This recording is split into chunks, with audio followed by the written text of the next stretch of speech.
How to change your microphone volume and sensitivity on your Windows 11 PC or laptop. Here's how. First, open the control panel by searching for it in the Start menu. Now, click Hardware and Sound. Next, select Sound. A new window will open. Click the Recording tab. Find your microphone from the list and double-click on it. Now, open the Levels tab.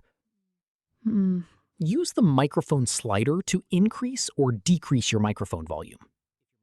If your microphone supports it, you'll also see a microphone boost slider.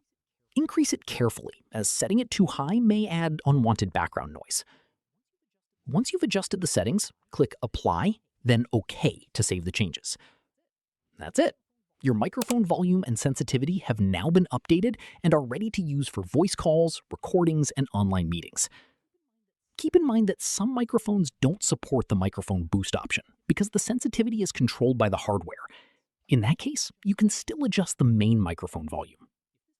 If this tutorial helped you, hit the like button, subscribe for more quick and easy Windows tutorials, and I'll see you in the next one.